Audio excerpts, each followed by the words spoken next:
izin mendadak Sewu untuk memenuhi tugas calon guru penggerak dalam pembuatan aksi nyata di modul budaya positif.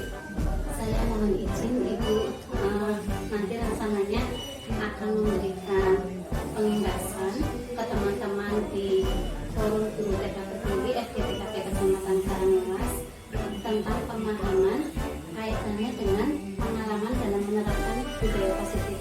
Ini gambaran materinya Ibu. Maksudnya budaya positif yang sudah diterapkan di anak gitu ya? Iya betul. Jadi nanti ada beberapa materi yang nanti akan saya sampaikan tentang pemahaman budaya positif tersebut. Di antaranya nanti ada perubahan paradigma belajar. Jadi biasanya kita menggunakan kurikulum 13. Nanti dengan adanya pembelajaran kurikulum merdeka, nanti saya akan berusaha memberikan pemahaman kepada teman-teman di FGTKP tentang paradigma pembelajaran yang baru. Jadi tadi yang disampaikan ke teman-teman di FGTKP sudah diterapkan di TK kita ya berarti ya? Iya, teman-teman ada beberapa yang saya sudah mencoba menerapkan tentang segitiga restitusi. Terutamanya saya harus belajar tentang adanya kesepakatan di kelas tentang keyakinan kelas tersebut dengan anak-anak.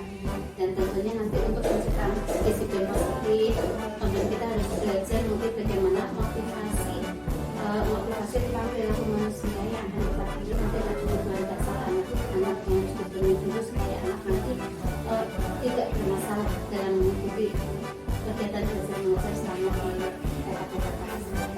Kemudian juga ada proses kontrol restitusinya.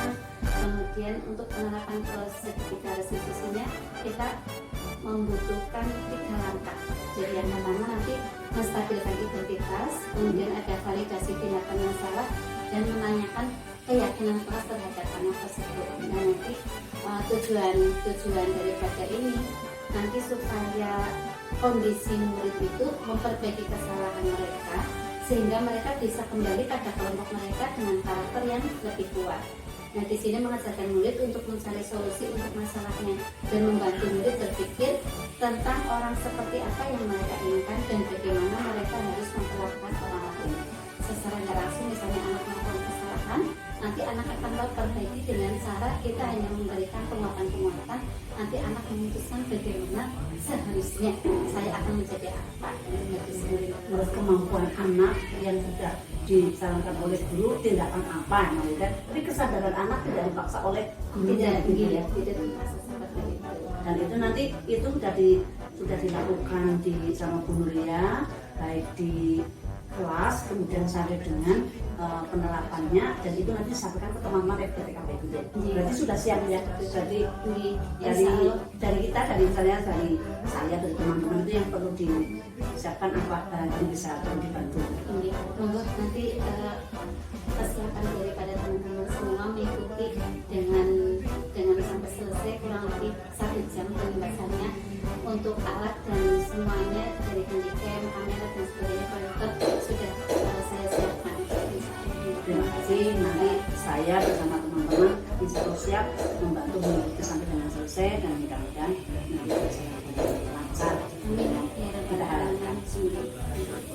Mungkin seperti itu Ibu. Terima kasih atas waktunya. Kami mohon doanya semoga tugas daripada calon guru penggerak ini dapat kami laksanakan dengan sebaik-baiknya, dan nanti tentunya apa penimbasan yang pemahaman ke teman-teman FGTKP yang saya sampaikan mudah-mudahan dapat diterapkan ke semua rekan-rekan guru di lembaganya masing-masing. Terima kasih. Terima kasih Ibu.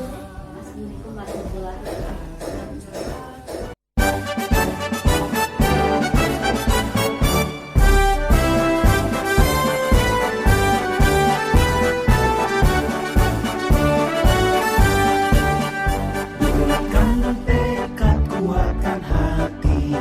Negeri ini memanggilmu kawan, belajar bergerak berbagi untuk negeri, guru penggerak majukan pendidikan, guru penggerak menghamba para murid, kreatif rancang pembelajaran, hargai potensi tingkatkan prestasi, lahirkan profil pelajar Pancasila.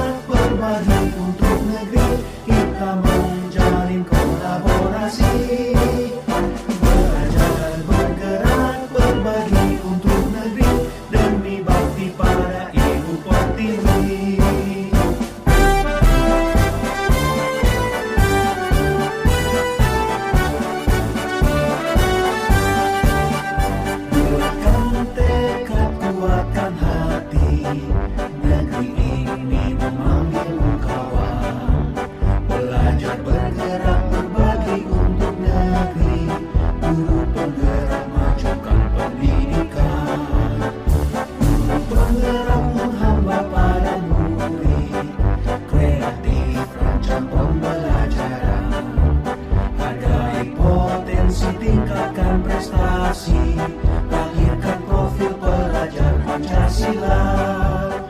Belajar, bergerak, berbagi untuk negeri, kita menjalin kolaborasi. Belajar, bergerak, berbagi untuk negeri, demi bakti pada Ibu Pertiwi. Belajar, bergerak, berbagi untuk negeri, kita menjalin kolaborasi. Belajar, bergerak, berbagi untuk negeri, demi bakti pada Ibu Pertiwi. Demi bakti pada Ibu Pertiwi.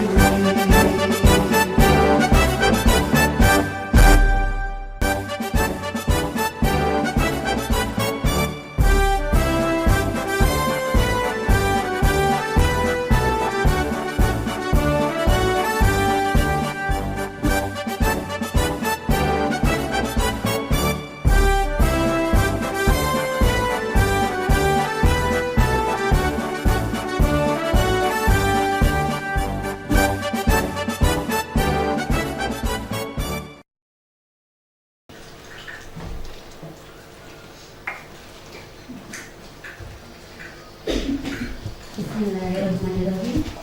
Assalamualaikum warahmatullahi wabarakatuh. Waalaikumsalam warahmatullahi wabarakatuh. Yang terhormat Ibu Suyatmi selaku pengawas TK Korwil Sang Didik Kecamatan Karanglewas. Yang kami hormati Ketua FGTKP Forum Guru Taman Kanak-kanak Pertiwi beserta jajaran pengurusnya yang saya hormati. Yang saya hormati Ibu Kepala TK PKK Pasuruan Ibu Puji Sekowati, Sarjana Pendidikan beserta dewan gurunya, serta teman-teman FGTKP yang saya cintai dan saya banggakan di wilayah Kecamatan Karanglewas. Pertama, marilah kita panjatkan puji syukur kehadirat Allah Subhanahu wa Ta'ala yang pada kesempatan kali ini panjenengan semua karsorahu di TK PKK Pasuruan diberikan nikmat sehat, nikmat sempat dan nikmat iman untuk menghadiri acara diseminasi pengibasan penyebaran pemahaman dan pengalaman dalam menerapkan budaya positif dengan saya Nuria Witowati, Sarjana Pendidikan, calon guru penggerak angkatan 7 Kabupaten Banyumas.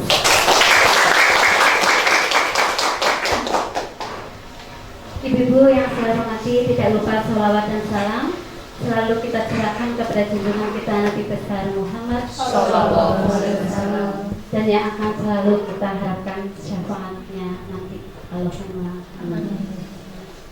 Ibu-ibu semuanya, kurang lebih nanti pengibasan ini 1 jam. Saya mohon ibu-ibu semua nanti dapat mengikuti acara ini, dan tujuan saya adanya pengibasan pemahaman tentang pengalaman dalam menerapkan budaya positif nanti dapat diterapkan di lembaga ibu-ibu semuanya. Dan semoga amal baik panjenengan semua untuk mengikuti acara ini dicatat sebagai amal ibadah. Amin. Baik, marilah acara ini kita buka bersama dengan bacaan basmalah. Bismillahirrahmanirrahim.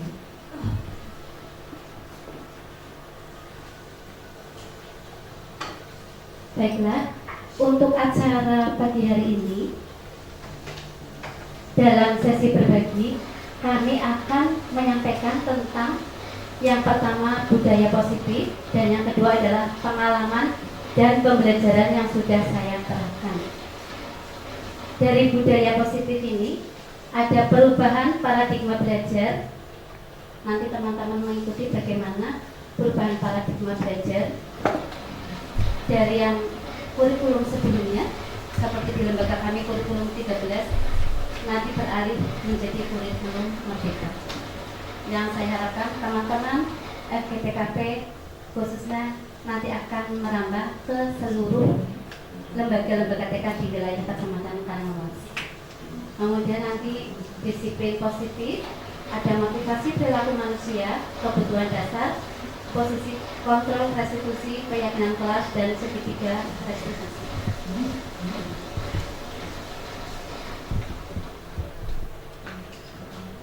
Apakah ada yang sudah tahu, Bu, budaya positif? Sebetulnya kita semua itu sudah melaksanakan nih, teman-teman, tentang budaya positif ini. Ini berisi kebiasaan yang disepakati bersama untuk dijalankan dalam waktu yang lama. Ini melibatkan seluruh pemangku kepentingan, dari penyelenggara TK, kepala, seluruh warga sekolah, orang tua murid, bahkan anak didik. Nah, ini sebetulnya sudah kita laksanakan.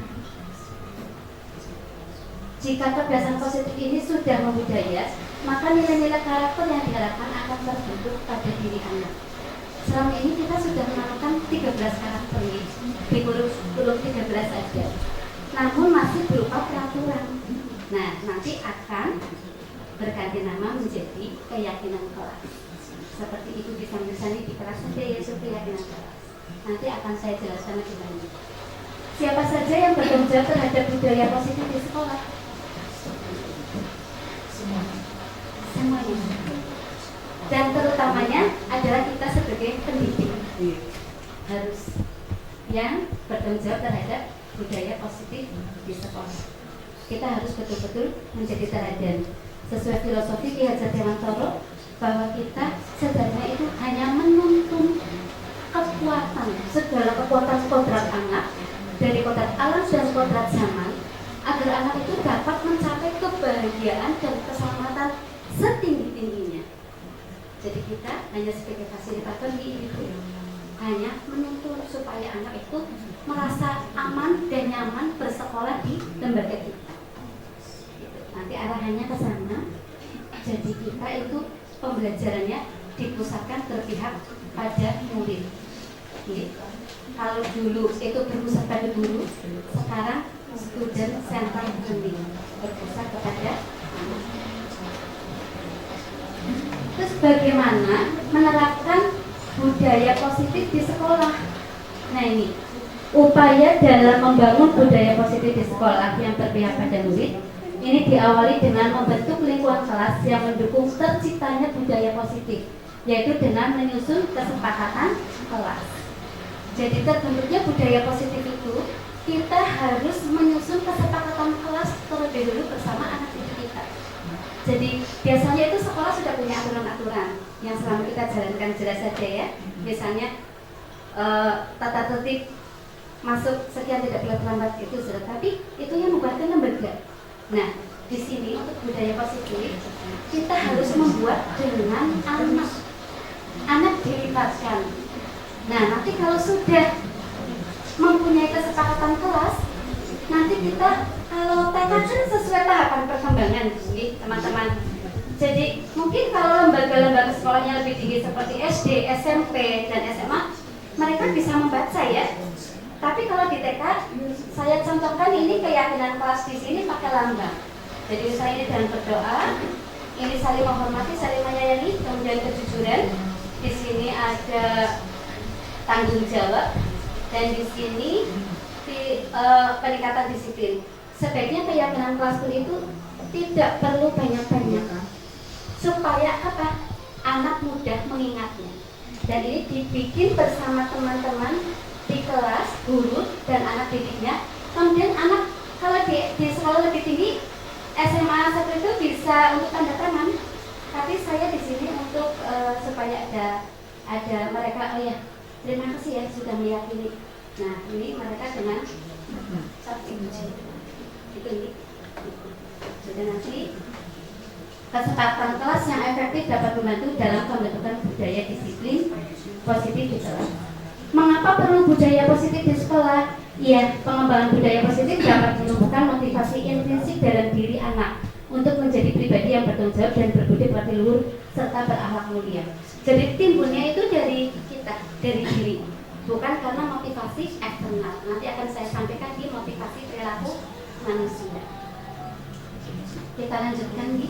Nah ini Budaya positif yang pertama, kita ada perubahan paradigma tentang kegiatan kepalan tangan. Coba teman-teman silahkan mengisi dua-dua ya, berpasangan. Teman-teman mengisi di secari kertas, tuliskan benda atau sesuatu yang sangat berharga untuk Anda. Monggo.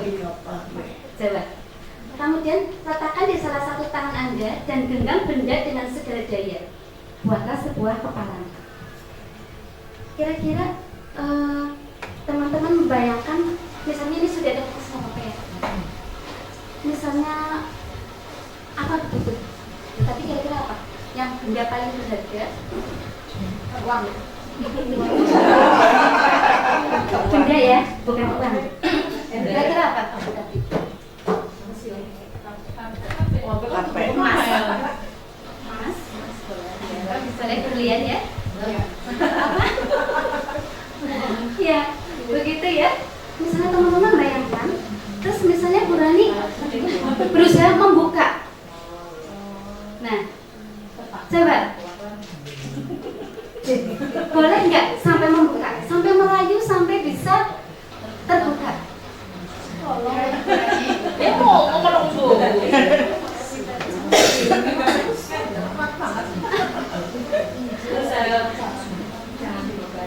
Iya. Berarti di sini kan apa yang terjadi ya? Baru sudah sebuah tenaga. Kalau misalnya ada kasus yang sedang booming apa itu ya? Itu mungkin. Nah itu nanti misalnya jangan kasus ya. Misalnya itu teman-teman tidak membuka ya. Misalnya di sini berisi apapun karena ini iya. Berarti posisi kontrolnya terletak di mana berarti? Kita bisa nggak mengatur seseorang? Tidak ya. Berarti posisi kontrol itu, kekuatan itu terletak di diri kita sendiri. Jadi untuk melakukan perubahan paradigma dari kontrol itu kita yang bisa untuk merubahnya. Orang lain tidak akan bisa merubah. Misalnya saya mempengaruhi Bu Evi dari lembaga diri. Bu Evi pentingnya di desa itu ini. Kurikulum Merdeka ini. Kalau Bu Evi belum, karena motivasi dari institusinya belum akan ada berubah. Jadi memang dari kemudian dulu itu ilusi guru mengontrol murid. Ilusi bahwa kritik dan membuat orang merasa bersalah itu dapat menguatkan karakter. Ilusi bahwa semua penguatan lebih efektif dan bermanfaat. Ilusi bahwa orang dewasa memiliki hak untuk memaksa. Ini kita ya, kita dulu. Nah, di sini ilusi guru mengontrol murid. Pada dasarnya kita tidak dapat memaksa murid untuk berbuat sesuatu jikalau murid tersebut memilih untuk tidak melakukannya. Kita tidak boleh memaksa sama sekali. Walaupun tampaknya guru sedang mengontrol perilaku murid, hal demikian terjadi karena murid sedang mengizinkan dirinya dikontrol. Saat itu bentuk kontrol guru menjadi kebutuhan dasar yang dipilih murid tersebut. Jadi kita harus ingat kebutuhan dasar anak dididik. Kalau memang kebutuhan dasarnya waktu itu anak misalnya mengambil makanan padahal sudah dapat, karena kebutuhan dasarnya belum terpenuhi, kebutuhan rasa nyamannya belum terpenuhi. Nah, ilusi bahwa kritik dan membuat orang merasa bersalah dapat menguatkan karakter. Menggunakan kritik dan rasa bersalah untuk mengontrol murid menuju pada identitas gagal. Mereka belajar untuk merasa buruk tentang diri mereka. Mereka mengembangkan dialog diri yang negatif. Kadangkala sulit bagi guru untuk mengidentifikasi bahwa mereka sedang melakukan perilaku ini, karena seringkali guru cukup menggunakan suara halus untuk menyampaikan pesan negatif. Nah, ilusi bahwa semua penguatan positif lebih efektif dan bermanfaat. Penguatan positif atau rujukan adalah bentuk kontrol segala usaha untuk mempengaruhi murid agar mengulangi suatu perilaku perilaku tertentu adalah suatu usaha untuk mengontrol murid tersebut dalam jangka waktu tertentu. Kemudian murid tersebut akan menyadarinya dan mencoba untuk menolak tuntutan kita, atau bisa jadi murid tersebut menjadi tergantung pada pendapat sang guru untuk berusaha. Memiliki ilusi bahwa orang dewasa memiliki hak untuk memaksa. Banyak orang dewasa yang percaya bahwa mereka memiliki tanggung jawab untuk membuat murid-murid berbuat hal-hal tertentu. Apapun yang dilakukan dapat diterima selama ada sebuah kemajuan berdasarkan sebuah pengukuran kinerja. Pada saat itu pula, orang dewasa akan menyadari bahwa perilaku memaksa tidak akan efektif untuk jangka waktu panjang dan sebuah hubungan permusuhan akan terbentuk. Ini ilusi-ilusi yang sebelum kita paham tentang budaya positif. Terus bisakah kita mengontrol seseorang? Tadi sudah ya? Tidak bisa. Di sini ada perubahan paradigma dari stimulus respon ke teori kontrol.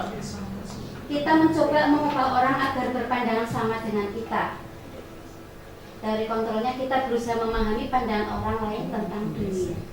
Kemudian perilaku buruk dilihat sebagai suatu kesalahan, tidak cukup sampai minta maaf, tapi semua perilaku pasti memiliki tujuan. Jadi teori kontrol ini sekarang kita menggunakan teori kontrol. Orang lain bisa mengontrol saya, hanya Anda yang bisa mengontrol diri Anda, seperti tadi ya. Kemudian saya bisa mengontrol orang lain, Anda tidak bisa mengontrol orang lain.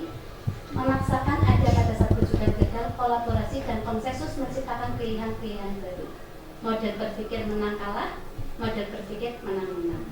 Jadi nanti ini penerapannya sampai ke restitusi.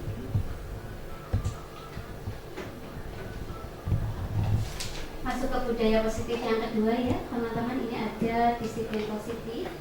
Ini teori kontrol yang nantinya berkembang menjadi dari situ yang disampaikan oleh pakar psikiater dan pendidikan Dr. William Gosen.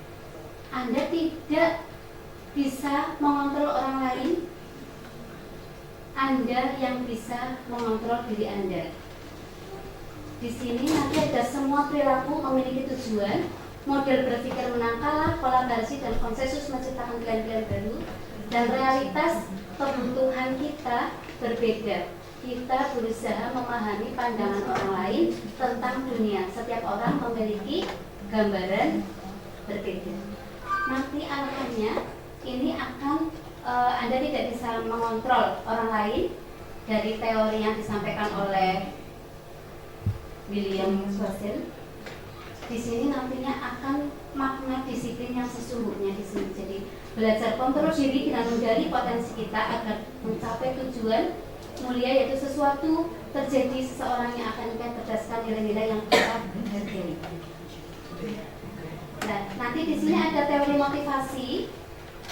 Ini ada untuk menghindari hukuman, untuk mendapatkan imbalan, untuk menghargai diri sendiri. Nanti akan ke nilai-nilai kebajikan universal dan ke keyakinan kelas.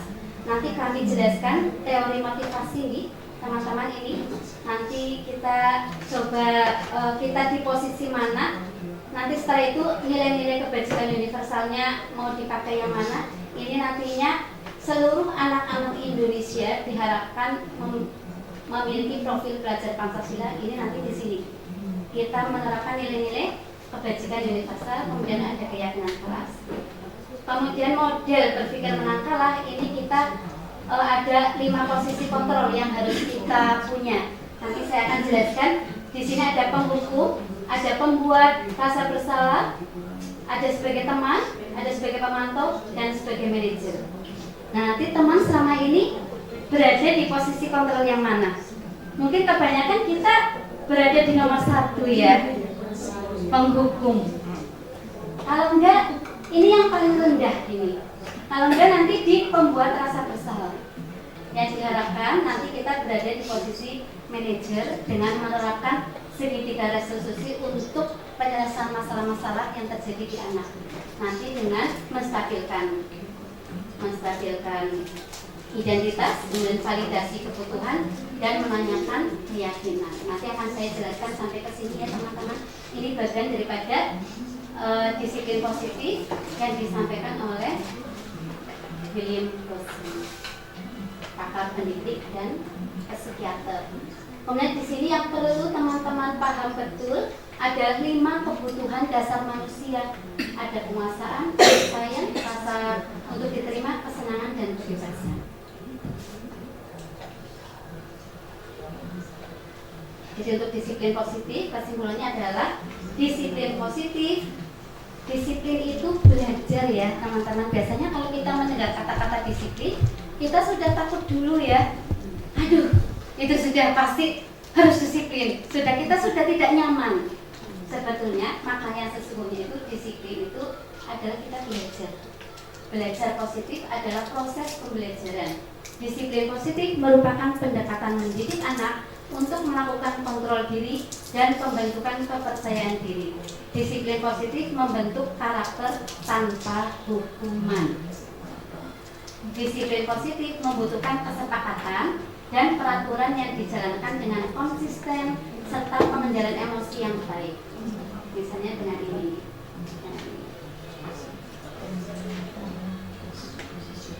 Jadi untuk tujuannya dari disiplin positif adalah menanamkan motivasi yang ketiga.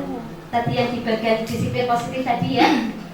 Jadi nanti kita menanamkan motivasi yang ketiga pada murid-murid kita, yaitu untuk menjadi orang yang mereka inginkan dan menghargai diri sendiri dengan nilai-nilai yang mereka percaya.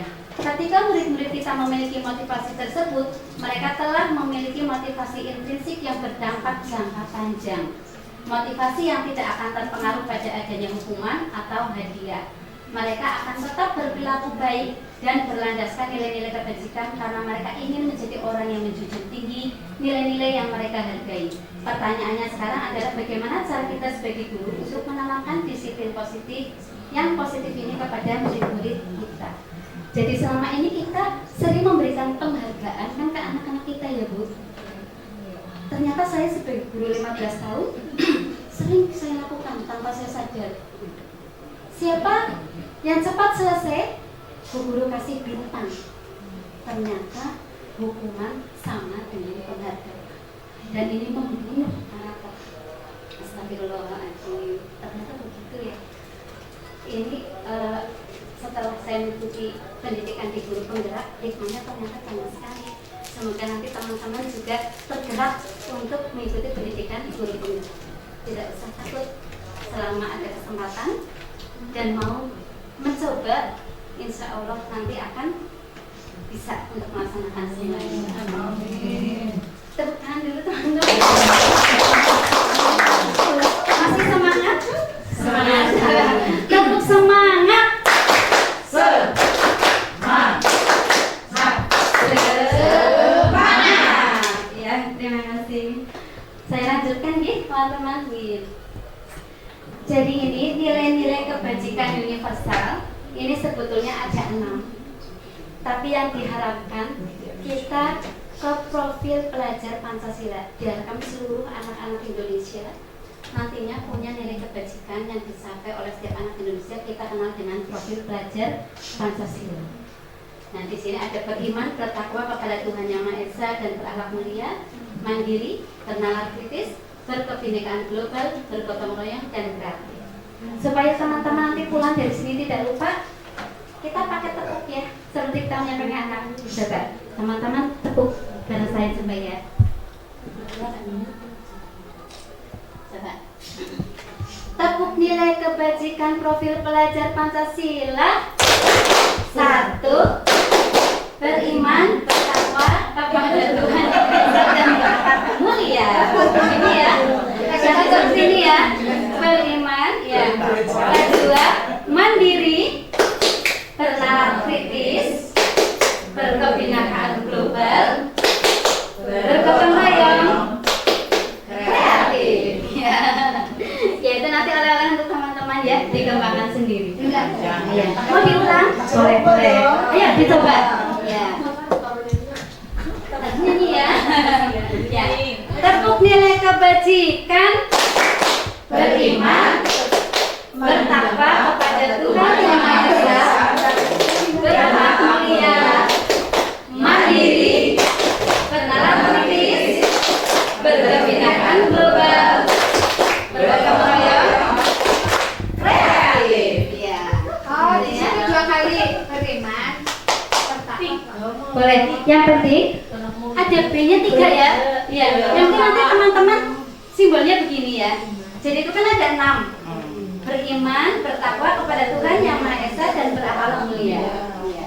Kemudian mandiri, bernalar kritis, berkebinekaan global, bergotong royong dan kreatif. Iya, itu ya. Itu saya akan khusus buat teman-teman yang ragu untuk diseminasi penyebaran hari ini. Tangan. Supaya nanti tujuan kita belajar hari ini setidaknya ada yang nyantol ya teman-teman ya. Nanti teman-teman bisa langsung membuat keyakinan kelas dan penerapan segitiga resolusi di lembaga masing-masing. Ini jadi nilai-nilai kebajikan adalah sifat-sifat positif manusia yang merupakan tujuan mulai yang ingin dicapai setiap individu. Nilai-nilai tersebut bersifat universal dan lintas bahasa, suku, bangsa, agama maupun latar belakang. Setiap perilaku atau perbuatan memiliki suatu tujuan yang disampaikan oleh Dr. William Glasser pada teori kontrol yang tadi teman-teman sudah lihat di depan ya. Dengan mengaitkan nilai-nilai kebajikan yang diyakini seseorang, maka motivasi intrinsiknya akan terbangun sehingga menggerakkan motivasi dari dalam untuk dapat mencapai tujuan mulia yang diinginkan. Jadi intinya di sini ya, nanti kita setiap anak Indonesia kita kenal nilai kebajikannya dengan profil pelajar Pancasila. Lanjut ya. Ada yang masih ingat tadi disiplin positif, budaya positif yang mau saya sampaikan? Kita sudah ke motivasi perilaku manusia. Tadi yang pertama apa ya? Perubahan paradigma. Ya, kita harus terletak di kita. Kemudian yang kedua, kita harus berani melakukan perubahan tentunya ya. Yang kedua, disiplin positifnya. Ya, tadi berganya itu tadi saya sampaikan banyak sekali. Dari nanti ada keyakinan sampai segitiga resolusi. Bahkan kita harus tahu kebutuhan dasar manusia. Nah ini, kira-kira tadi yang diharapkan kita ke anak ini ya, nomor 3. Kira-kira teman-teman berada di posisi mana perilaku sekarang? 1, 2, apa 3? Coba Bu Tati bacakan yang nomor 1.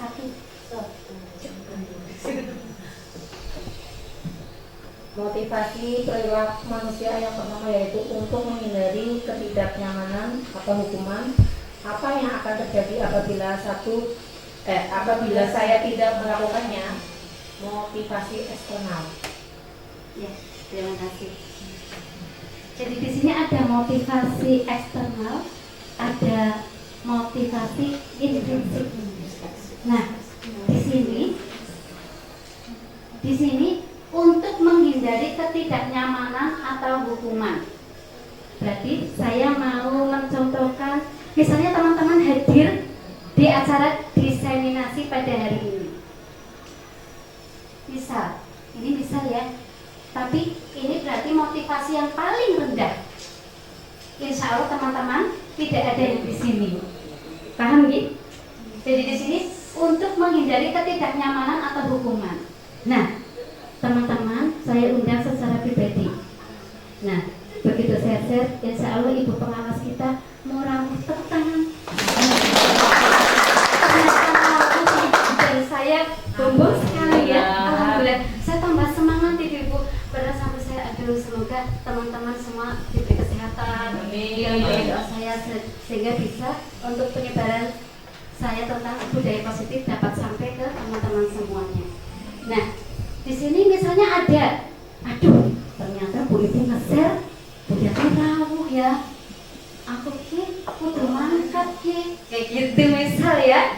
Nah, di sini kan untuk menghindari ketidaknyamanan atau hukuman. Apa yang terjadi apabila saya tidak melakukannya kalau saya nggak berangkat?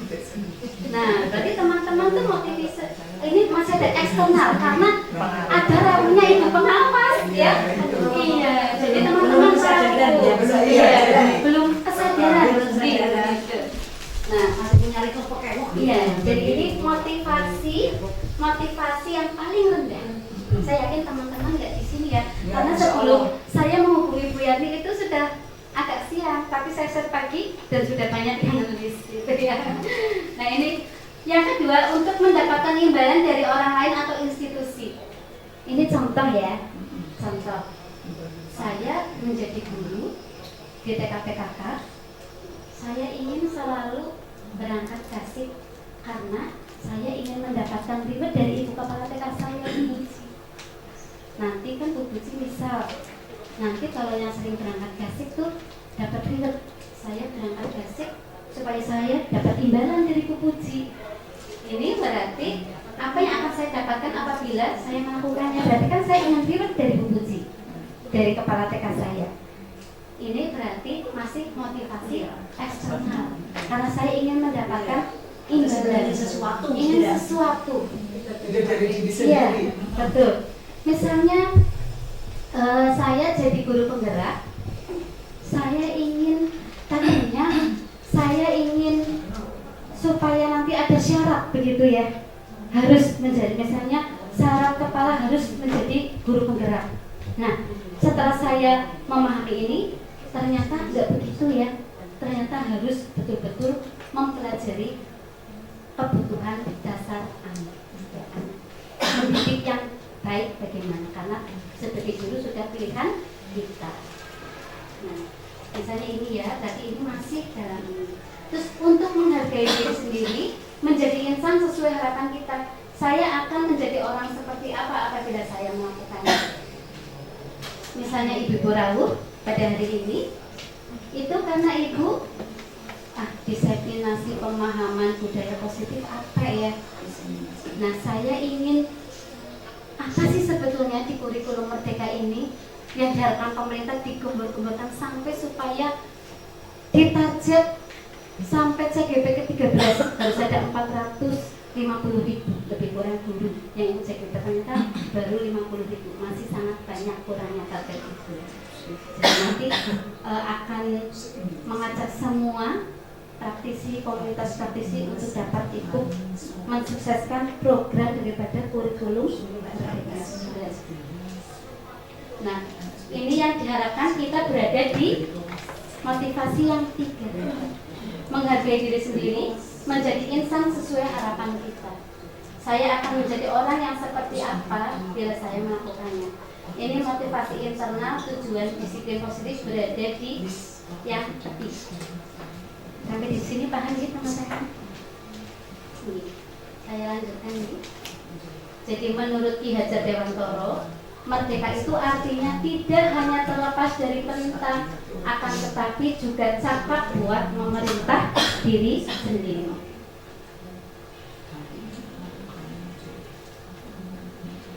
Nah, ini yang tadi ya, dihukum oleh penghargaan. Penghargaan berlaku sama dengan hukuman. Dalam arti meminta atau membujuk seseorang melakukan sesuatu untuk memenuhi suatu tujuan tertentu dari orang yang meminta atau membujuk. Dorongannya eksternal dan akan ada faktor ketergantungan. Beberapa dampak dari pemberian penghargaan. Nanti teman-teman coba ini masuk ke hukuman, apa masuk konsekuensi, nanti teman-teman akan mengarah ke sana ya. Jadi kita bukan berarti kita memberi hukuman tapi tidak dalam porsinya. Tetap kita ada hukuman tapi dalam tanda kutip bisa dilakukan. Kalau memang tidak, itu tidak usah sama sekali, tidak apa-apa. Tapi kalau memang sudah mentok, tidak apa-apa hukumannya, tapi masih dalam porsi tahapan perkembangan. Ini beberapa ini untuk pengaruh jangka pendek dan jangka panjang. Penghargaan menghukum, penghargaan mengurangi ketepatan, penghargaan tidak efektif, penghargaan merusak hubungan, penghargaan menurunkan kualitas, penghargaan mematikan kreativitas, dan penghargaan mengurangi motivasi intrinsik. Karena kita sering sekali memberikan penghargaan ya kepada anak-anak didik kita. Bintang, nanti takutnya nggak semangat ya. Ternyata ini pengaruhnya kurang tepat. Sebaiknya bagaimana?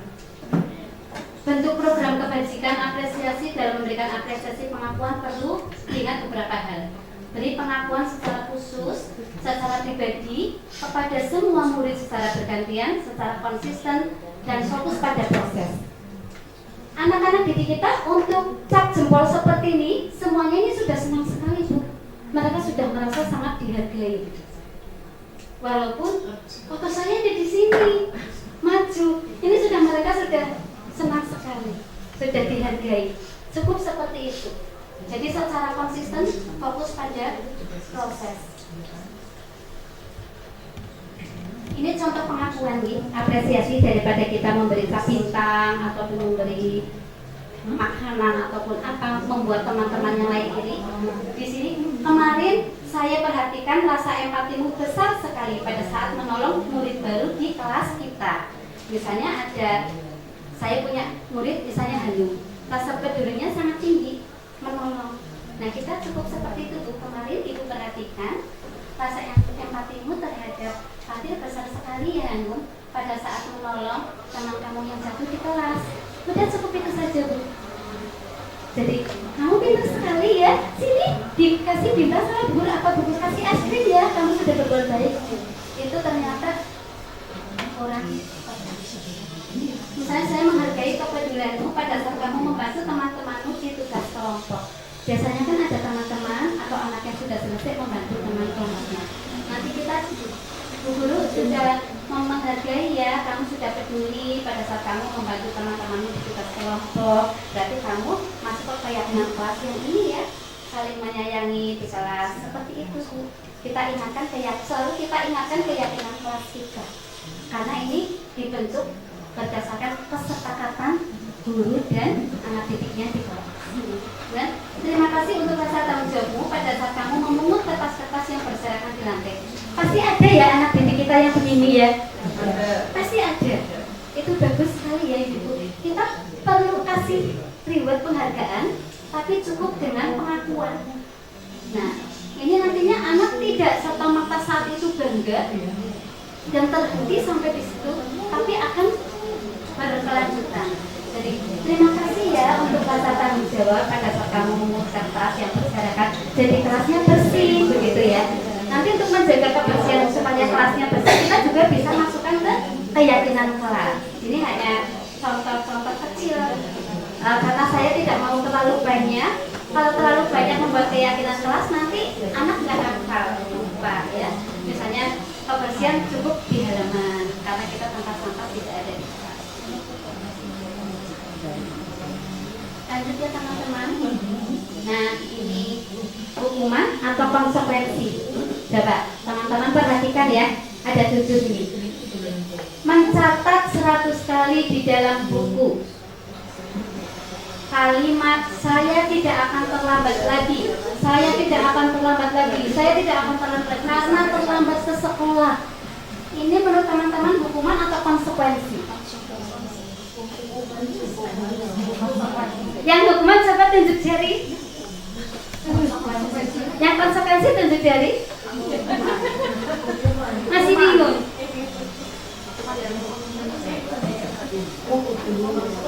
Hukuman atau konsekuensi? Betul. Buat tepuk tangan buat Bu Edwin teman-teman ya. Ini hukuman ya. Mencatat 100 kali. Itu anak terbebani kan? Misalnya ini, Ibu nanti harus bisa memberikan porsi ke anak, jangan sampai ke hukuman ya. Kalau konsekuensi masih dalam batas wajar. Misalnya begini, lari mengelilingi lapangan basket 2 kali karena terlambat hadir di sekolah. Ini hukuman atau konsekuensi? Hukuman atau konsekuensi? Mengelilingi lapangan basket 2 kali karena terlambat hadir di sekolah. Hukuman. Iya, Bu Edi paham ya, konsekuensi ya. Iya, karena ini pasti anak tahu ada peraturan kalau terlambat nanti ya konsekuensinya ini lapangan basket 2 kali. Ini kan tidak begitu memberatkan ya, tapi konsekuensi yang aku sudah jelas nih, anak dengan sendirinya sadar aku telat, pasti aku nanti suruh lari ke lapangan. Anak sadar kali ini. Terus misalnya nih, murid diminta untuk push up 15 kali karena tidak menggunakan masker ke sekolah. Kira-kira hukuman apa konsekuensi?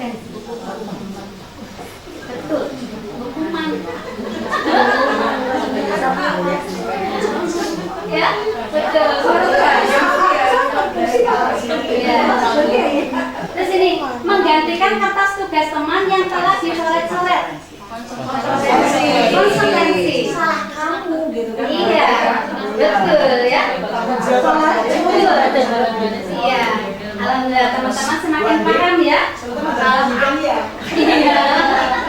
Antara hukuman dan konsekuensi ya. Ini itu ya. Membersihkan tumpahan air di meja tulis karena tersenggol pada saat belajar. Konsekuensi. Ya, tepuk tangan dulu. Sudah mulai masuk interaksi. Iya, mulai paham ya teman-teman ya. Terus ini, murid disuruh untuk tidak mengenakan sepatu seharian di sekolah karena tidak mengenakan sepatu hitam. Hukuman, betul Bu Rani ya. Iya, tapi Bu Rani jawabnya hukuman. Kayak nggak yakin gitu ya. Harus yakin. Iya. Masalahnya gara-gara sepatu ya. Nah, nanti yang seperti ini masuk ke segitiga restitusi. Nanti teman-teman ke sana ya. Nah, lari mengelilingi lapangan basket 2 kali dalam semangat 10 menit untuk pelajaran basic konsekuensi.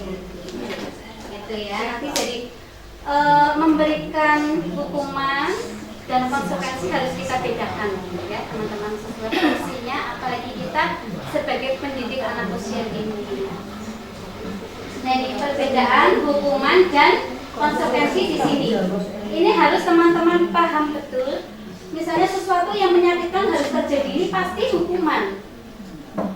Menyakitkan ini pasti ya, karena hanya satu arah dari pihak guru. Kemudian kalau konsekuensi sesuatu harus terjadi, ini secara logis jelaslah ya, kita menumpahkan air di meja, konsekuensinya ya malam, begitu ya. Iya, ini sesuatu memang harus terjadi, dibersihkan karena konsekuensi logis. Nah, kalau hukuman sesuatu yang menyakitkan harus terjadi. Misalnya ada guru nggak menumpahkan, gimana sih dipukul? Ada mungkin yang gitu ya, sampai anak kaget gitu kan, terus itu sudah menyakitkan ya, menyakitkan di anak. Itu contoh ya, teman-teman bisa membedakan di sini ya. Membuat anak sakit fisik maupun hati untuk jangka waktu lama, membuat anak merasa tidak nyaman dalam waktu pendek. Nah, ini anak membenci kedisiplinan, anak menghargai disiplin.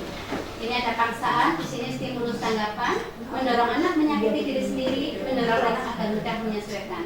Di sini ada konsep diri yang buruk, konsep diri yang baik. Anak belajar untuk menyembunyikan kesalahan, anak belajar untuk mematuhi peraturan. Marah, rasa bersalah, dipermalukan, merasa tak dihargai. Kalau konsekuensi kehilangan hak, dibuat tidak nyaman, diasingkan untuk sementara. Misalnya teman-teman paham ya, tadi sudah ada contoh-contoh konkret bahwa perbedaan hukuman dan konsekuensi akan seperti itu.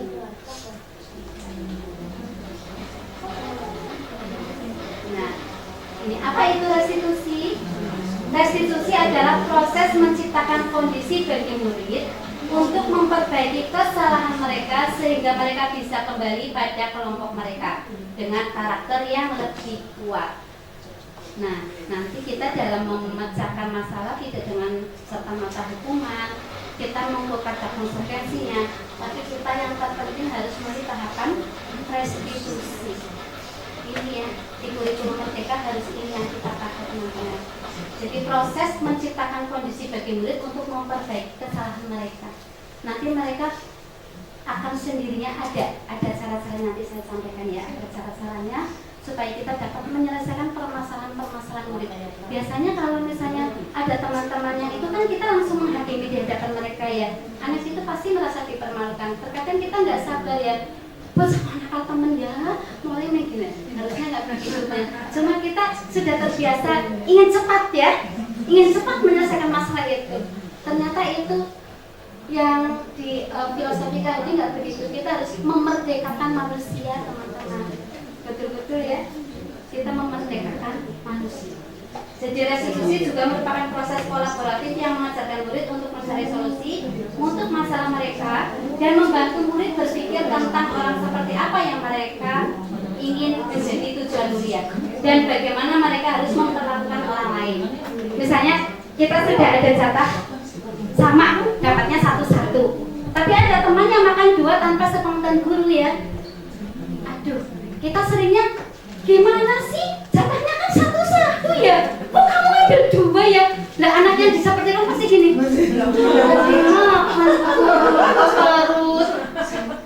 Nah, itu yang terjadi kita begitu ya. Coba ada teman kamu yang gak akan jadinya kalau dia Nah, itu pasti teman-teman begitu ya. Saya waktu belum mengikuti guru penggerak, sekarang udah tahu ya. Ini remaja gimana ya, nanti dipasangin ya. Nah ternyata anak itu kebutuhannya itu ada yang belum terpenuhi. Ya, mungkin misalnya teman-teman nari-nari di kelas kita ajar. Baca ya, duduk. Nah kita sampai anak-anak karena kebutuhannya itu ingin kebebasan, tidak akan mungkin duduk ya, karena kebutuhannya belum terpenuhi ya. Ini PR ya untuk kita semua. Harus lebih sadar lagi. Sekarang kalian sudah gak kayak gitu ya. Sudah mulai dari PMM ya. Masya Allah gini ya. Nah ini 9 ciri-ciri restitusi tadi ya teman-teman. Jadi bukan untuk menebus kesalahan, namun untuk belajar dari kesalahan, supaya anak yang tadi begitu tidak mengulangi lagi. Bagaimana supaya merasakan kalau yang teman-teman tidak dapat juga kayak kamu ya. Ini jadi memperbaiki hubungan. Biasanya kan ada yang kamu dulu. Nanti kalau kita tengahi dengan penerapan restitusi, nanti ini akan memperbaiki hubungan. Setidaknya ada perubahan perilaku di diri anak-anak. Terus kemudian ada tawaran, bukan paksaan. Nanti anak suruh memilih. Terus kamu mau jadi orang seperti apa? Ingatkan lagi keyakinan kelas kita. Yang sudah kamu tanda tangani atau kamu cap janji ya, janji harus ditepati di sini. Kemudian restitusi menuntun untuk melihat ke dalam diri. Restitusi mencari kebutuhan dasar yang mendasari tindakan. Restitusi diri adalah cara yang paling baik. Fokus pada karakter, fokus pada solusi, mengembalikan murid yang berbuat salah pada kelompoknya. Ini 9 ciri-ciri restitusi. Kita belajar bersama-sama ya teman-teman. Saya berbagi ya, baru setakat berbagi karena saya juga masih belajar. Nah ini kebutuhan dasar, teman-teman harus paham dulu ini. Tadi yang teman-teman lapar makan mie 2 kali, kira-kira kebutuhan dasar apa yang belum terpenuhi? 4. Berapa? 8. Yang mana? Bertahan hidup, kesenangan, kebebasan, penguasaan, cinta kasih atau rasa memiliki dan dimiliki?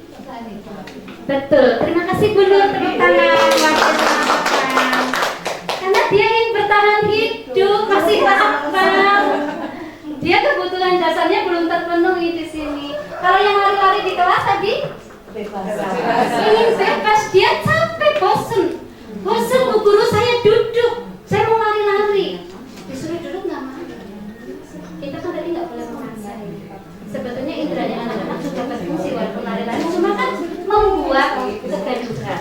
Nanti kita ingatkan di sini keyakinan kelas, tanggung jawab. Kalau tugasnya belum selesai, kamu kan sudah janji nggak boleh main-main. Ingatkan, kembalikan lagi ke sini ke keyakinan kelas supaya nanti motivasi implisitnya itu timbul secara sendiri. Kemudian ada penguasaan. Biasanya ada anak-anak yang memang menguasai kelas ya. Ada ya. Tidak mau kalah. Karena biasanya mereka itu anak-anak tunggal yang selalu dimanja sama orang tuanya. Iya, selalu diperhatikan. Mungkin anak 1, kedua biasanya dulu. Karena kesenangan. Jadi ini yang bermain dulu. Saya pernah di sini ada anak saya Nizam, ternyata umur belum 5 tahun, belum ke kelas B, harusnya masih di kelas A. Di sini yang masuk ke pojok diberi tugas karena dunianya itu belum ya, masa papanya belum datang di usia itu, jadi maunya bermain. Jadi kita harus peka tentang kebutuhan dasar daripada anak-anak didik kita. Nah, di sini 5 posisi kontrol restitusi. Kira-kira teman-teman selama ini sebagai penghukum, apa pembuat orang merasa bersalah? Apa kita sebagai teman dengan anak didik kita? Apa kita sebagai pemantau? Apa kita sebagai manajer? Kita belajar bersama-sama ya. Misalnya penghukum menghardik, menunjuk-nunjuk, menyakiti, menyindir. Kita sering nggak seperti ini? Menghardik. Contohnya menghardik apa ya? Menunjuk-nunjuk. Kamu itu ya, Mas, ini kita berarti di posisi sebagai penghukum ya. Ya,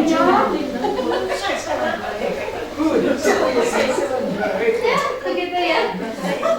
Nanti kita saling introspeksi. Terus kita membuat orang merasa bersalah. Jangan sampai ya begini berterima dan mengatakan seharusnya ke anak-anak kita. Berarti kan anak langsung ya Allah aku salah. Kasihan anak-anak.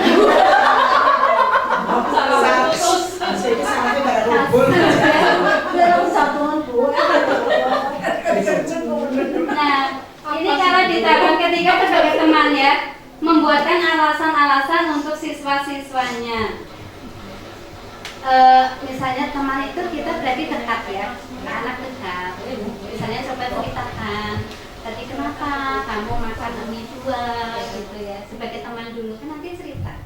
Tidak langsung kita serta-merta menunjuk-nunjuk, jadi ada temannya yang gak makan gitu ya. Terus misalnya seharusnya kamu satu saja, satunya harusnya. Kita harusnya ini dulu. Teman-teman kalian ada yang gak keberanian, kita bikin alasan. Terus kalau menjadi pemantau menghitung dan mengukur. Kemudian seharusnya kita berada di posisi manajer, mengajukan pertanyaan-pertanyaan yang baik. Ini posisi kontrol kita ya teman-teman. Jangan sampai kita ada seperti ini, memberontak menyalahkan orang lain, siswa meletakkan guru di luar dunia berkualitas. Jangan sampai dia seperti ini, siswa meletakkan dirinya sebagai individu yang posisinya dalam dunia berkualitas. Ini nanti ada di sini.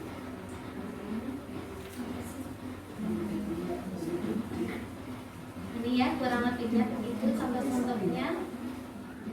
Nah, kita sampai ke keyakinan kelas. Yang ini ya teman-teman, nanti pulang dari diseminasi penyebaran pemahaman ini teman-teman di lembaga masing-masing kami harapkan bisa membuat keyakinan kelas. Sebetulnya ini sama seperti peraturan. Nanti di sini akan ditanyakan, mengapa tidak peraturan saja? Mengapa harus keyakinan kelas? Ini ya. Mengapa kita memiliki peraturan 3M? Menggunakan masker, mencuci tangan, dan menjaga jarak 1,5 meter.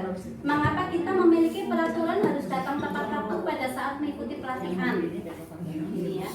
Untuk mendukung motivasi intrinsik yang tadi terjalin dari dalam ya, kembali ke nilai-nilai keyakinan-keyakinan lebih menggerakkan seseorang dibandingkan mengikuti serangkaian peraturan-peraturan yang berupa tulisan gitu.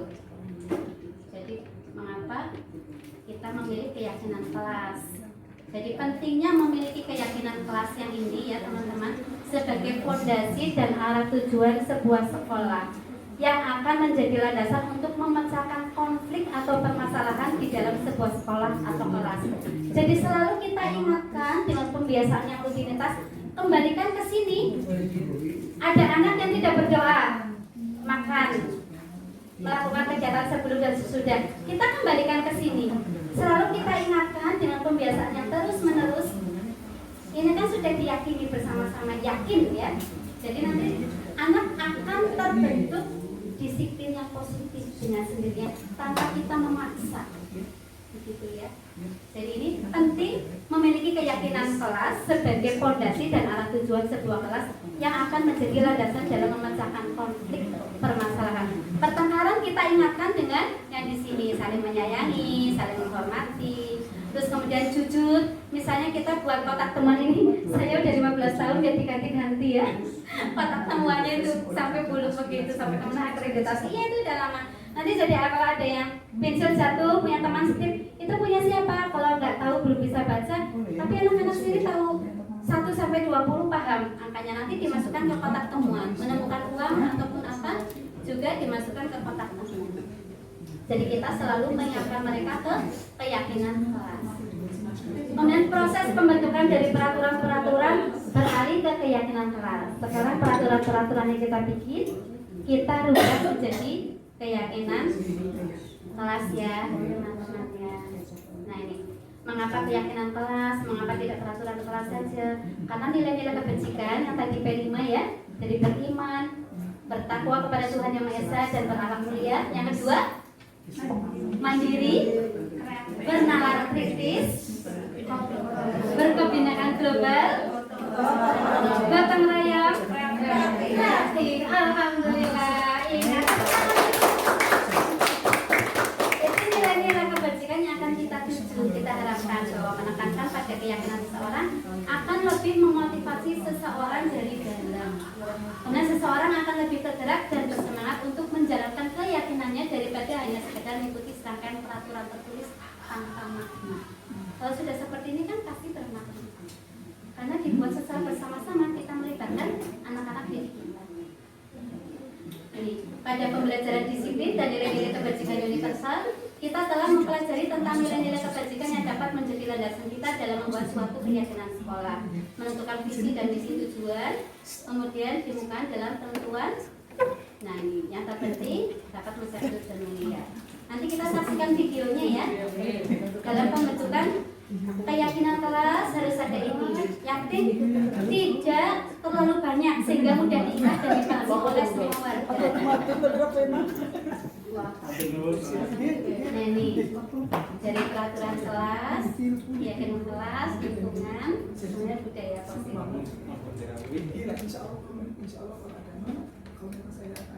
Ini peraturan sama keyakinan. Kira-kira teman-teman ini selalu kembalikan buku ke tempatnya. Dilarang mengganggu orang lain. Hadir di sekolah sebelum pembelajaran dimulai. Dilarang melakukan kekerasan. Dilarang menggunakan narkoba bergantian atau bunuh diri. Gunakan masker. Jangan berlari di kelas atau koridor. Ini kira-kira nilai kebajikannya apa ya? Kita lihat bersama-sama ya. Selalu kembalikan buku ke tempatnya. Kita cukup. Ini kan peraturan. Peraturan kan seperti ini kalimatnya ya. Selalu kembalikan buku ke tempatnya. Nanti nilai kebajikannya kita cukup tanggung jawab. Misalnya begini, ya. Ini contohnya ya teman-teman, tanggung jawab. Terus dilarang mengganggu orang lain. Terlalu abstrak mungkin ya. Jadi di sini menghormati. Menghormati mungkin bisa seperti ini, menyayangi, menghormati, begitu ya, lebih simpel. Terus hadir di sekolah 15 menit sebelum pembelajaran dimulai. Ini masuk menghormati juga ya, nilai kebajikannya. Dilarang melakukan kekerasan. Di sini menghormati orang lain sama. Jadi lebih simple, lebih di fokus-fokuskan nih. Terus dilarang menggunakan narkoba. Ini keyakinannya karena supaya kesehatan saja. Nanti kesehatan mencakup banyak.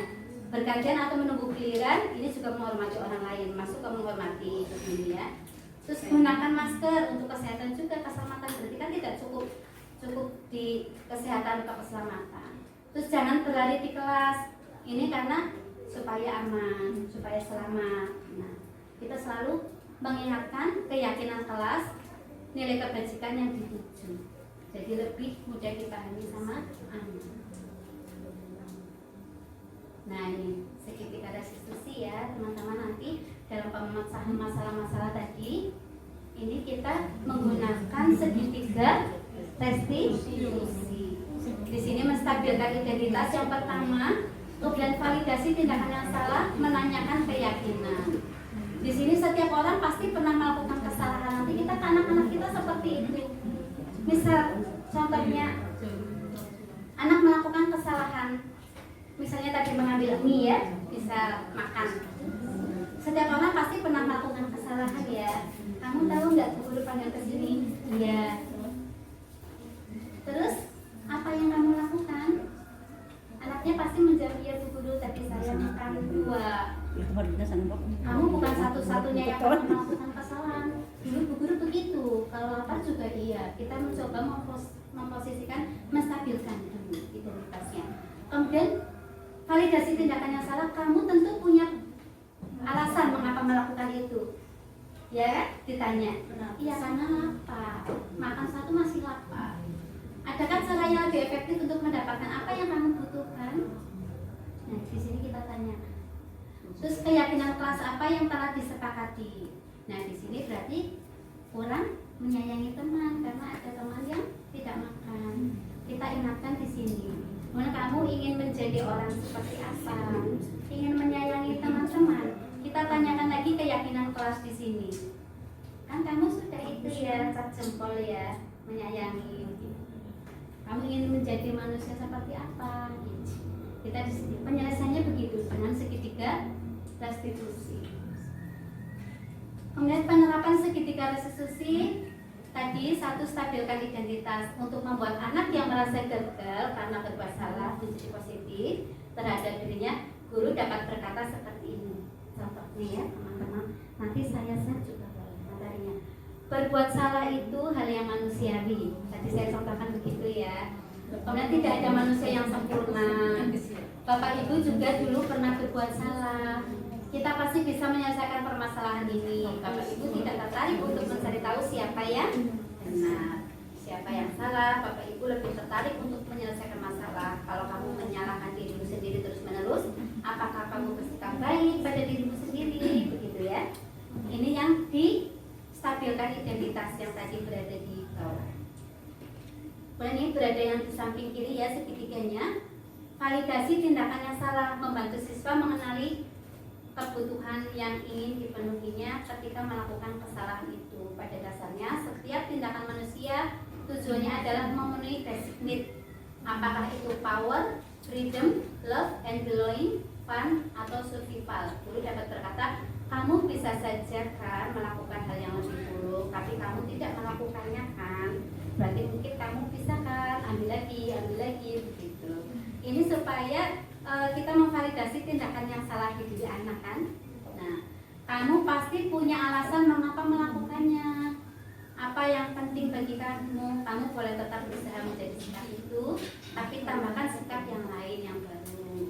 Ini kata-kata yang validasi tindakan yang salah yang bisa kita nanti belajar bersama-sama menerapkan dalam pemecahan masalah atau konflik terhadap anak-anak didik kita. Kemudian menanyakan keyakinan. Anak melihat kesalahannya dihubungkan dengan norma sosial dan nilai-nilai yang mendasari manusia berinteraksi dengan orang lain. Ini guru dapat berkata, apa nilai yang kita percaya di kelas, nilai-nilai universal kebajikan apa yang telah kita sepakati. Kita mengingatkan ke sini lagi ya. Kelas yang ideal itu seperti apa sih? Kamu ingin jadi anak seperti apa? Apa yang kamu rasakan ketika kamu melakukan itu? Kamu menjadi orang yang seperti apa? Nah ini contoh pengalaman dan pembelajaran yang sudah saya terapkan di Lembaga TKPK Kampus Wetan. Di sini saya waktu pembuatan keyakinan kelas dan penerapan segitiga restitusi ya. Ini.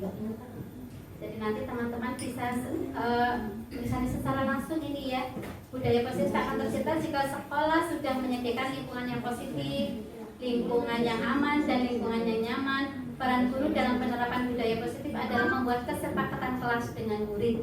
Tadi sudah saya jelaskan di depan, menanamkan kesadaran agar terbangun motivasi pada diri murid, motivasi intrinsiknya.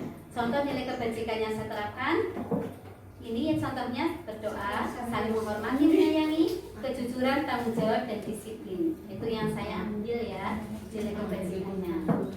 Ini contoh warahmatullahi wabarakatuh.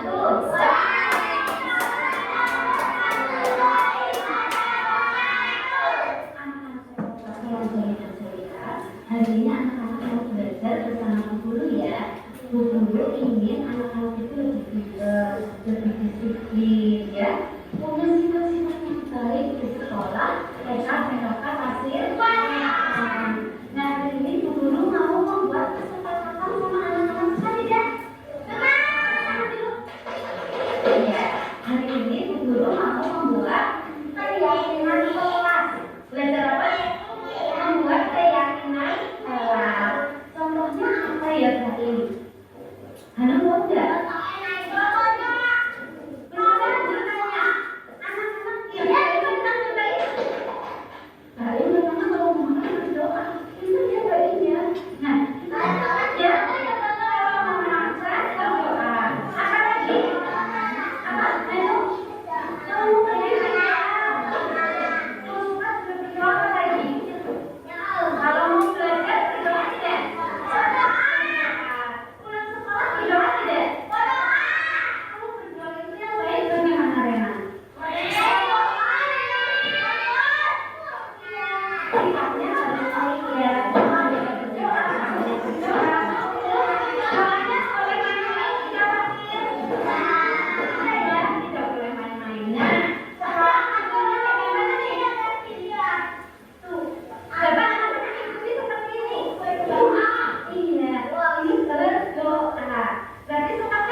ya, percepat ya teman-teman, itu sampai ke kali 5 ya.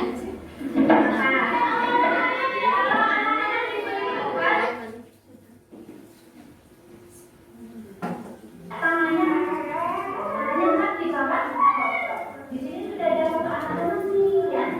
Nah, nanti meminta anak-anak yang membutuhkan dia satu-satu ya.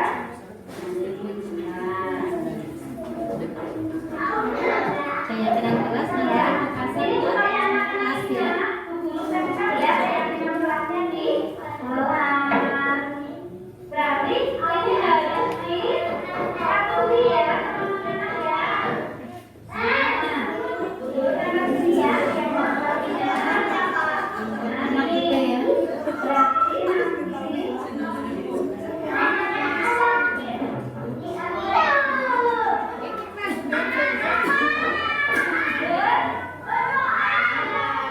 Kita tes lagi ya keyakinan kelasnya.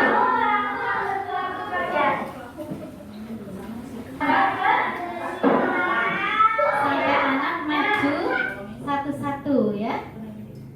yang kedua, Esya. Ini kasih. Sampai anak yang terakhir supaya cap pengesahan. Terus Fatir.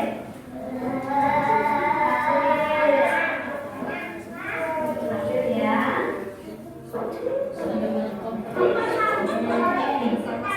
Mania.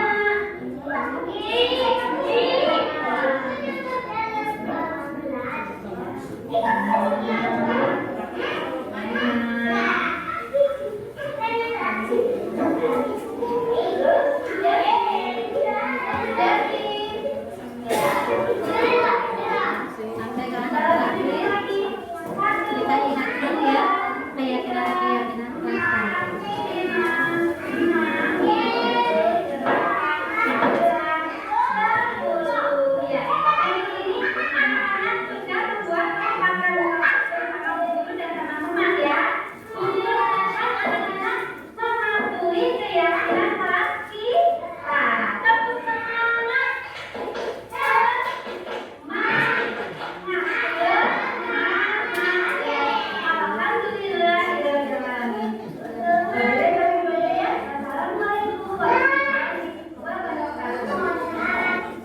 Nanti teman-teman bisa ya buat itu ya. Terus ini penerapan di segitiga restitusi ya. Ya, saya tahu buku di atas sini ada apa?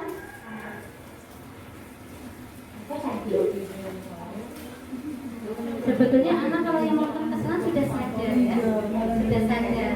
Paham kita Itu pasti karena melakukan kesalahan baik yang sengaja maupun yang tidak.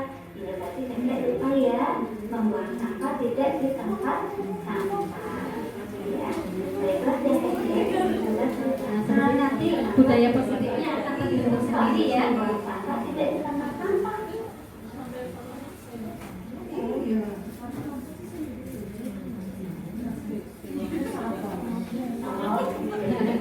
Gak keras ya. Iya, dipanggil teman, jadi lupa. Nanti ini sudah divalidasi. Tadi Mas validasi sudah, validasi sudah. Terus menanyakan keyakinan kelas. Ya.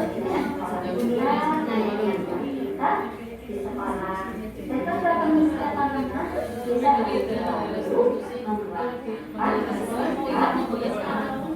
ya, supaya nanti jadi terlihat dari Kan kita nanti ada tahapannya ya. iya. Nah, menurut guru nanti Tete kalau setiap kali punya sampah harus membuang sampah ke sampah. Mana menjadi anak lebih baik lagi ya. Nah, sekolah ya Tete. Nah, terima kasih ya Tete. Tas dulu. Nah ini pasti anak itu kan tidak seperti sudah dihakimi kan. Nah, ini dokumentasi kegiatan budaya positif yang sudah saya terapkan ya teman-teman itu. Sebetulnya insya Allah kita sudah ya berdoa setiap kali mau makan, terus bentuk cinta tanah air. Ini ya untuk kesehatan ya, untuk kesehatan. Nah, kita baca bersama-sama ya. 1, 2, 3. Kita yang memilih profesi sebagai pendidik berarti memilih untuk mengurusi kehidupan, memilih untuk bertanggung jawab dalam meningkatkan kualitas manusia, memilih untuk bertanggung jawab bagi kehidupan orang banyak. Tak perlu gengsi, saling belajar, saling memberi masukan, jadilah seperti air, teguh pendiriannya, namun juga siap untuk menyesuaikan diri dalam menjalani proses belajar yang dilalui. Dari Ibu Ice, Bagikan, sesi pembekalan FASIL 2021. Terima kasih guru berperan Indonesia yang maju. Salam dan bahagia. Begitu teman-teman, terima kasih atas hadirnya pada hari ini. Teman-teman sudah sampai selesai mengikuti acara diseminasi pemahaman dalam penerapan budaya positif. Semoga apa yang sudah saya sampaikan dapat bermanfaat untuk lembaga pendengar semua. Kami akhiri, kurang lebihnya mohon maaf. Wabillahi taufiq wal hidayah. Wassalamualaikum warahmatullahi wabarakatuh. Waalaikumsalam warahmatullahi wabarakatuh. Sukses selalu. Serius banget.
Pancasila.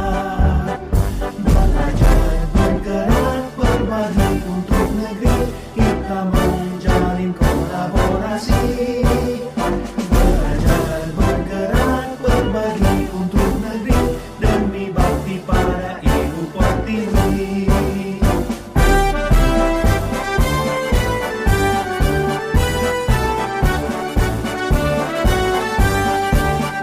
Bulatkan tekad, kuatkan hati, negeri ini memanggilmu kawan.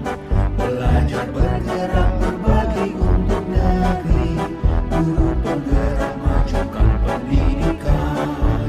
Guru penggerak menghamba pada murid, kreatif rancang pembelajaran.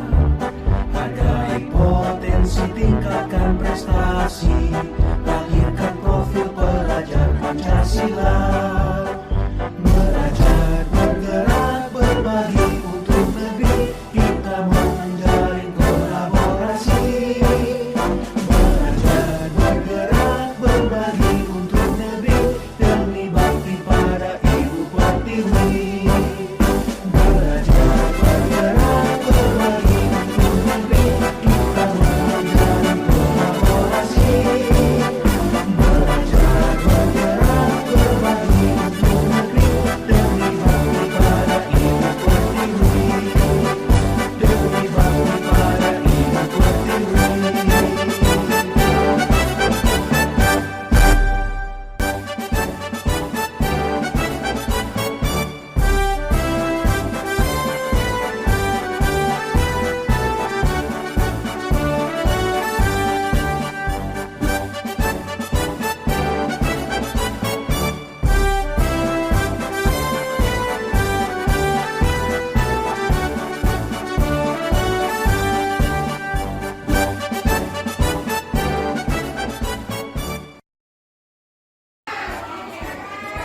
Assalamualaikum warahmatullahi wabarakatuh. Perkenalkan, saya Bu Sugati, Kepala DKPKP Desa Keseluruhan, tempat di mana Bu Yuliani Berarti mengajar. Dan saya dan teman-teman merasa bangga karena Bu Nuria sudah terjaring dalam CGP Angkatan 7, di mana Bu Nuria menjadikan kita semuanya tergerak dan bergerak dan untuk menggerakkan. Kemudian untuk diseminasi penindasan yang disampaikan Bu Nuria berupa aksi nyata untuk modul 1.4 tentang budaya positif sudah berjalan dengan lancar, dan mudah-mudahan itu menanamkan disiplin di TK kami yang menjadikan yang permanen, bukan hanya bersifat sementara. Dan mudah-mudahan pula menjadi contoh teman dan anak-anak di TK kami. Dan mungkin itu saja yang perlu saya sampaikan. Saya mengucapkan selamat kepada Bu Nuria, sukses untuk menjadi guru penggerak. Sekian, Assalamualaikum warahmatullahi wabarakatuh. Assalamualaikum warahmatullahi wabarakatuh. Perkenalkanlah, nama saya Siti Najma. Saya selaku sejawat di Selatan. Saya dari apa yang sudah disampaikan oleh Ibu Maria sangat bagus tentang budaya positif daripada perubahan disiplin positif, keyakinan sampai segi terutama dalam penerapan disiplin positif agar anak dapat tergali motivasi intensif. Kami dari guru juga jadi belajar bagaimana memecahkan masalah yang dihadapi siswa dengan penerapan segitiga restitusi. Sebagai guru kita harus bisa memposisikan diri apakah sebagai pendukung, teman, pemantau atau belajar. Semoga ada diseminasi ini dapat membentuk anak yang memiliki jiwa Pancasila yang berkarakter. Demikian yang bisa saya sampaikan. Terima kasih. Tetap semangat Bu Nuria. Assalamualaikum warahmatullahi wabarakatuh.